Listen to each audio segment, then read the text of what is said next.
Today, it is my absolute honour to be talking to the incredible and iconic fashion designer and textile designer and furniture designer, Zandra Rhodes. Zandra, hello, you joyful creature. Wonderful to be here in these times of self-isolation on a TV screen. I know, aren't we? Isn't it amazing? We're so lucky. I find having been of the generation to berate my kids from being on social media and on their computers the whole time, I'm now kind of, what would we do without it? Oh, that has been one of the most amazing things, in that even if we have to be in this self-isolation, we've been able to talk to each other by whatever means, whether it's Zoom or Skype or whatever. And these are all things that I never really bothered to learn. Yeah, same. Absolutely same. So we are old dogs learning new tricks. Oh, I like that one. Yes, I think I've learned a few new tricks. Yeah, it's brilliant. But Zandra, it's like more than any designer, any fashion designer, and I don't know if you know, but I worked in fashion. I worked for John Galliano, I worked for Alistair Blair, I worked for Patrick Cox, Richard James. I worked a bit with Hervé Léger and la da da. But anyway, you, more than anyone, I think, instilled a love of fashion. Oh, I like that. That sounds lovely. I mean, fashion's a very exciting business, and it doesn't have to be that you've always got to have something new. The whole exciting thing is that you can reuse and do all sorts of things. I mean, basically, I'm a textile designer that couldn't find a job. Yeah. And in those days when I was at college, that's in the 60s, people only designed furnishing fabrics, curtains and things. And I suddenly thought, but there's more to it. I want to be able to wear the things that I'm producing. And it took a long while hammering at, first of all, Carnaby Street with the designers Fole and Tuffin, who commissioned me to do work for them, and then gradually deciding that I was going to do my own prints for myself and have to do self-taught dressmaking, as it were, or whatever you're going to call it. But so did you then go on, because obviously you went to, which was the art school you initially went to, and then you went to Royal College? College of Art. Yeah. I was Royal College of Art doing textile design. Okay, so you never learnt the actual physical making, pattern cutting, any of that? No, my mother taught dressmaking at my original college, but I didn't even think I wanted to go into dresses. It was only when I realized that textile design on your body was another wonderful art form. And then that was really, I left Royal College, couldn't sell my textiles, and ended up doing my own collection in 1969, taking it to America, and the head of American Vogue, Deanna Vreeland, put them on Natalie Wood, photographed them, and suddenly I was the hot thing in all the American stores in like 69, 70. Yeah, because you were sold in Henry Bendel, everywhere. And you were probably the first British designer to cross the Atlantic, weren't you? Well, Mary Quant was really a big number. Yeah. But she's probably Mary Quant's sort of like probably about 4 or 5 years ahead of me. Do you know what I mean? But she was never, amazing stuff and a great innovator. But to me, she never symbolized high fashion. Whereas you... No, she wasn't high fashion. And mine really was sort of, first of all, the glamorous, amazing caftans. Yeah. And sort of like, the other classic, I've got one I can wave at you later, which was the one-sided dress that Jackie Kennedy wore and Lauren Bacall wore, so a lot of the film stars wore a lot of those things in like the early to mid 60s, no 70s. Yeah, because my mum actually, and she passed away a long time, like kind of 14 years ago, but my father would love to, it was almost like she was a bit of a trophy wife, very beautiful, and he would dress her. And he probably bought her about 10, 12, maybe 20 of your dresses, which are in storage. And as soon as we come out of lockdown, having spoken to you, and I'm so excited to go and revisit them, because they're timeless. They're not fashion. They're like you say, they're works of art that can be worn at any time. Time the prints tell a story, you know, because while I've been sitting here, well, I haven't been sitting here in lockdown, but in lockdown, it gives you a chance to start thinking, well, I need to get that organized, and I need to, you know, I mean, I've had some wonderful trips related to things like in 71, I did a trip around Australia that was so amazing. And then I ended up drawing Ayers Rock, and that was a big print theme that I did. And it was all the wonderful rock in Australia. And I'm going to donate some of the dresses then over to Australia so that they have them in their museums. Amazing. Because there can't be, I mean, because, you know, there are designers who structurally have created, like Alexander McQueen and of course John Galliano or Hussein Chalian, who have created structures which are like pieces of sculpture.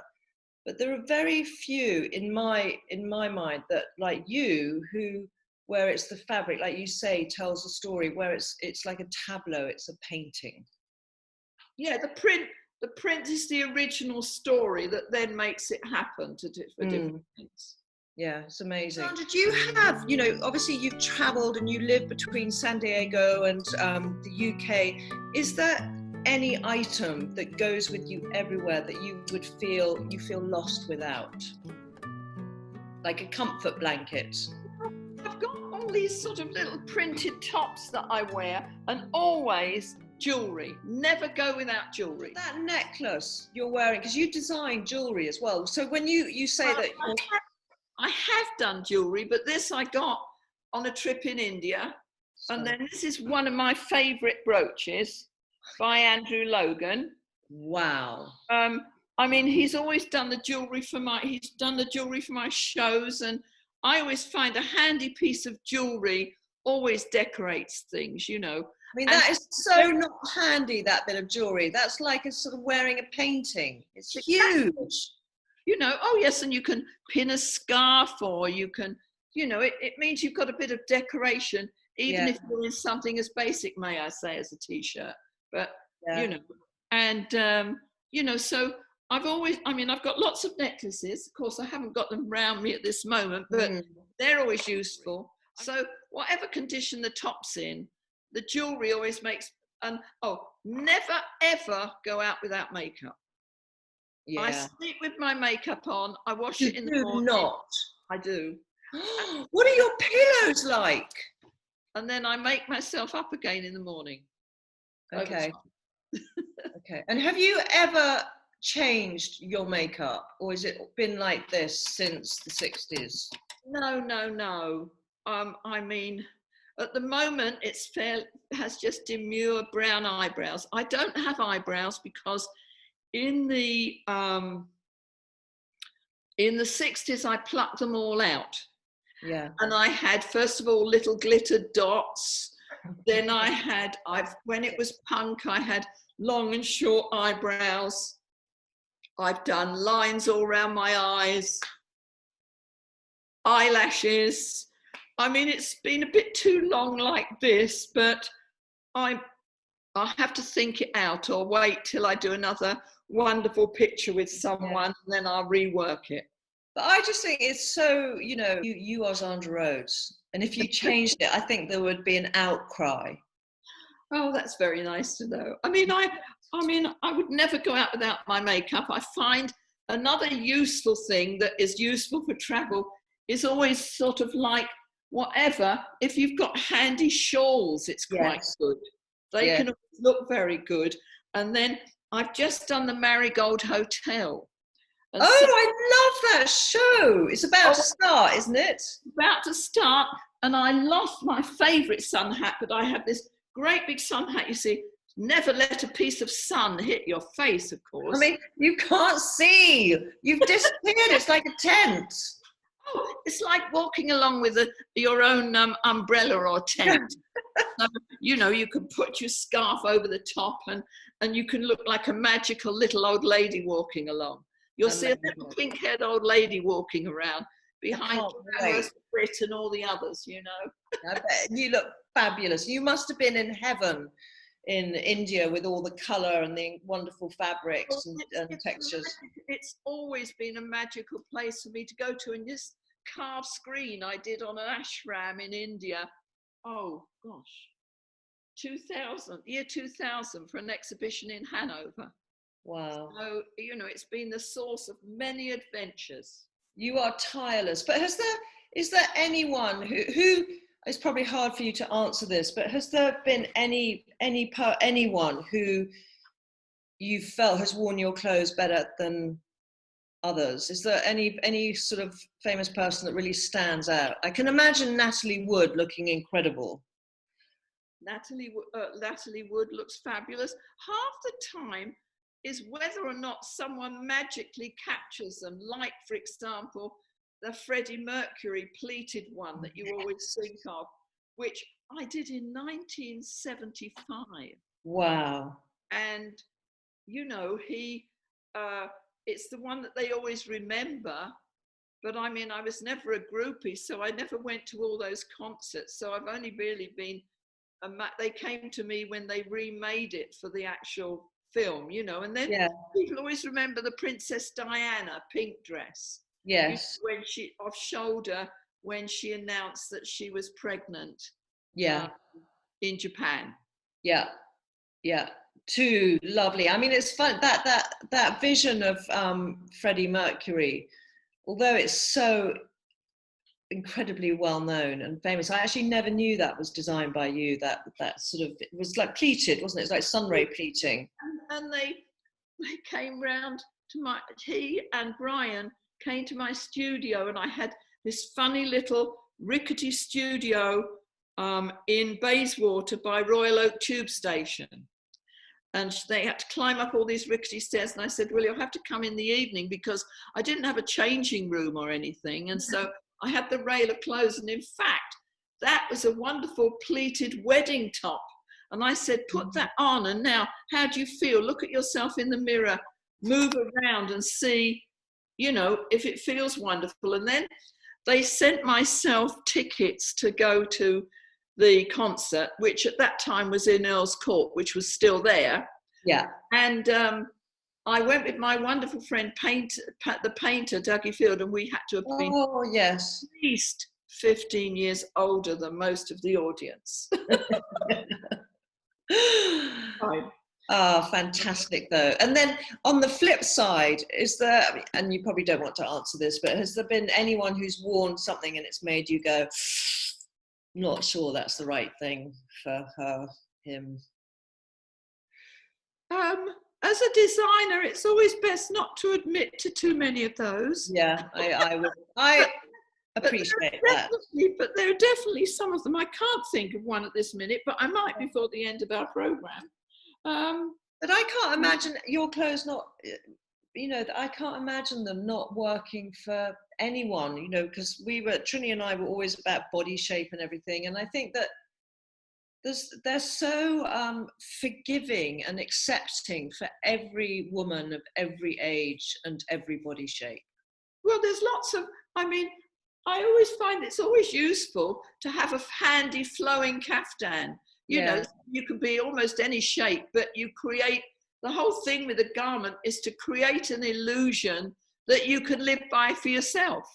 Yeah. Do you know what I mean? So, and I always think people with the most panache will get away with most things. Yeah. I mean, do you think that clothes make, or maybe your clothes or anyone, clothes make the person, or the person makes the clothes? It could be either way, I think. Yeah. I mean, if most of the, I'm always love that very strong people usually like my clothes, so it just goes with their character, and they do something mad. Like, I mean, I always love, what's that wonderful program with Jennifer Saunders and oh, Absolutely Fabulous. I mean, Absolutely Fabulous in the program that I did. Yeah. Which was when you see at the end, she's a model and she's absolutely stoned out of her head, and she falls through the paperwork in the background. And, you know, you see a sense of humour with it as well. Mm. And yet it means that they're always remembered in some way or other. Yeah, yeah. And I think that's so true. I think, you know, I kind of often say this, that probably food and clothing are the two things that hold the most memory. You know, old recipes that you might have had when you were a child, or, you know, smash or spam or whatever it is. And then clothing. And, you know, when I think of your designs, it brings up so many memories of my mother, I cannot tell you. That's love. I mean, it's so wonderful when people sort of say, oh, I remember because they were in such and such. And it is a wonderful, wonderful time. I mean, I was once at a very grand charity in New York, and Nora K. Ross, I think she was a ballerina, came on the stage and she said, oh, I'm in my Zandra Rhodes. And she had on a wonderful chiffon beaded jacket. And then again, when I did some things for Shirley Bassey, and she made me stand up in the audience in the Carnegie Hall, which was a great one. Yeah. You know, so that it's always wonderful when you contribute to part of someone's image. You know, it's great to think of things like that. And so this is called My Wardrobe Malfunction, Zandra. So I was wondering whether you ever in your esteemed career have had a wardrobe malfunction. Oh, I had a really serious malfunction. When I first, I lived part of the time in San Diego, where my partner, who had been the president of Warner Brothers worldwide, decided to retire. And I went to this very grand ball, and I was in one of our wonderful, it was when I was doing very exotic crinolines, and it was all woven in the top was all woven in ribbons, and then there was the big crinoline skirt. No sooner did I nearly got up to dance than the whole of the zip went all the way down the back. Well, luckily I had a magical shawl, but I then had to sort of like say, we're going to have to leave this very early and walk out backwards, because there was no way I could even hold the bodice. It was already flapping at the front. Sandra, how many people saw it pop? Well, I don't know if anyone did. I mean, or I always assume people don't notice. You know, if you've got pink hair, they probably notice the pink hair and they miss the details. Yeah. So that's all right. And I mean, I just had to say, walk out closely behind me, and we'll go out by the side of the room. And, oh gosh, that was an awful feeling. That awful feeling. And your hair, how are you going to maintain your hair? Have you been able to get lots of pink dye? I dye it, it's bleached, and then I dye it myself.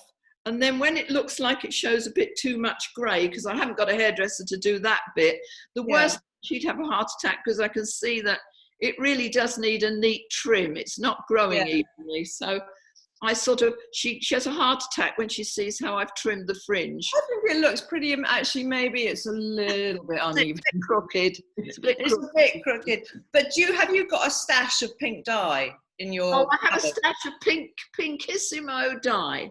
Okay. And I think I use cyclamen and Pinkissimo mixed together. And I sleep in a very ugly plastic hat. Lovely. Off in the morning. So amazing. And then if the grey shows, I dab it on and hope it looks all right. And I find we've got how much lockup? We've got if we're over 70, we're locked up for another 5 weeks, I think. Oh, and the rest maybe. I can't see a new bleaching job then, so I have to keep touching it up. And so what are you up to now? What's your next project?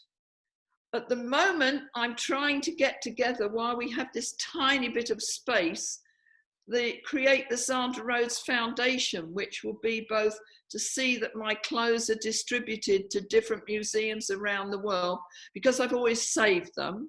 Yeah. To work closely with museums, and then also start working on scholarships for students to work on textiles and things. So you know, find yourself a handy project when you're left here with half your staff having to communicate by computer every day. And I mean, I've got I mean, I've got this whole wonderful IKEA thing being launched.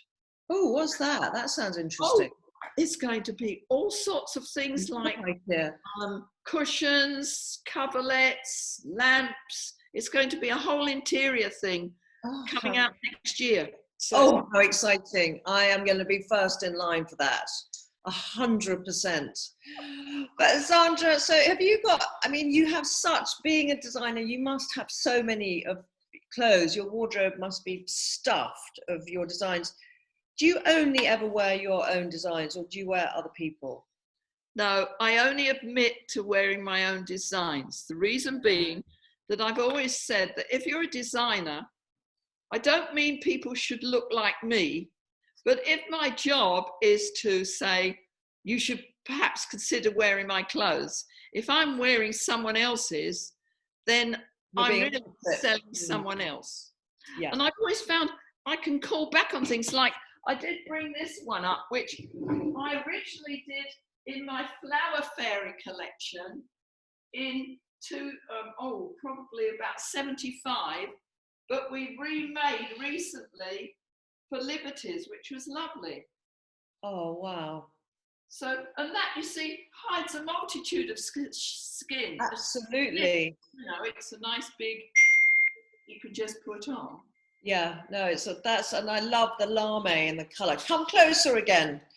Me? Oh. Yes, come back. Do you have anything that you feel that makes you feel more amazing than other pieces? Is there one garment that is your go-to garment, like your birthday suit? Go-to?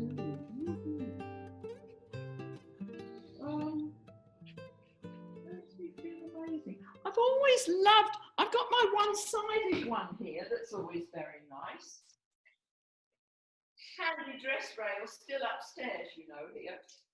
This is the one that we've always continued to make, which is the one-sided one, like this. Fabulous. Move the plastic coat hanger. But what I do, you see, is I wear it with a very thin, transparent long sleeve t-shirt and lots of jewellery, so you don't have to see the arm. Okay, so where do you get that? I'm interested in that. I love the color combinations on that. I think it's so stunning, and I totally get you. So I used to always wear you know, one sleeve, one shoulder, but now my arms are so wrinkly, I don't want to. Where do you get the transparent t-shirt from? Do you make them? I usually get, the people who work for me are great. They look them up and probably get them fairly economically. You know, they're like little bathing suits, high neck, so you put your necklace around the top, and they get long sleeve, and then they're like a bathing costume. Oh, okay, so they're like fabulous. Oh, okay. So it's just very tight fitting, like a long sleeve t-shirt. Yes. So you don't have to show your arm. That's so clever. Okay. Very useful. That is a tip from the very, very, very top. That's my Kurt Geiger statue we got sent after I did part of their campaign in a very dress that I'd got out of the cupboard that was all drawn with bleach. I want that dress. I love it because it's fitted, and I love fitted slightly because my boobs are so big. So if I wear anything that's loose, I just look like a kind of menopausal pregnant woman. So I like to wear things a little bit more fitted. That is stunning. Wow. Have you got any other little gorgeous pieces there to hand that we could have a look at?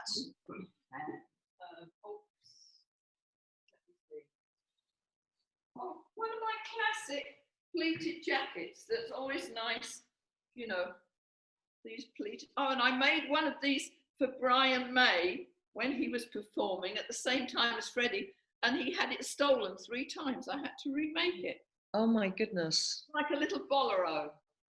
I mean, something like that with the pleats. Do you do your own pleating? You must.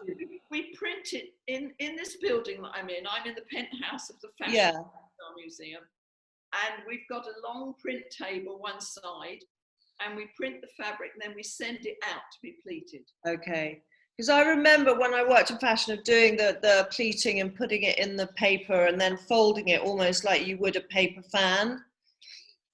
And then it has to be put under very high heat to do something. Yeah, very high temperature, yeah, so it stays. Yeah. So it stays. Not all, you have to, mainly it's got to have a polyester about it to stay pleated.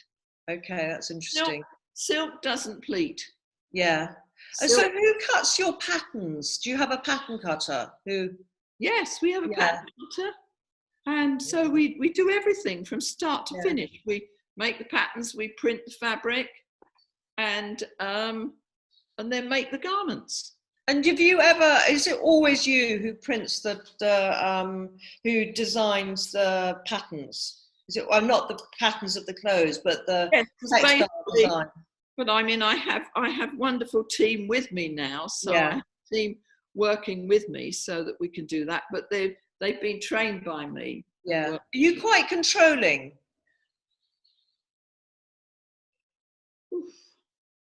I suppose I am, but I don't like to necessarily think about it. Because I would find it very difficult to be able to, because you are your brand, you are your label, you know, more than a lot of designers. But what will happen is people will come to me because they like something about my own work. So then but they can go on to work elsewhere. I've had people go on to other designers afterwards. But at the moment, with all the stuff that we've been doing for IKEA, there's been masses of work, which is lovely. Yeah, brilliant.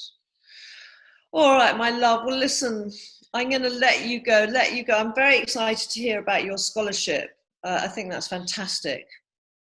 Wonderful. I hope it goes really well for you, and I hope we meet. I hope we meet once this is all over. And I meet after this is all over. Yeah, and I will find those dresses of my mum's, and I will bring them to you.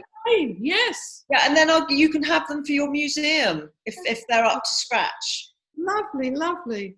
Because we've just celebrated my 50 years, and then it goes up to Scotland next. Wow. So okay. It goes to Aberdeen. Wonderful. Brilliant. All right, my love. Well, listen, take care, Zandra, and 1,000 thanks for your time. I really appreciate it. It's been a great treat talking to you. Thank you. Such a thrill for me. Thank you. Thank you.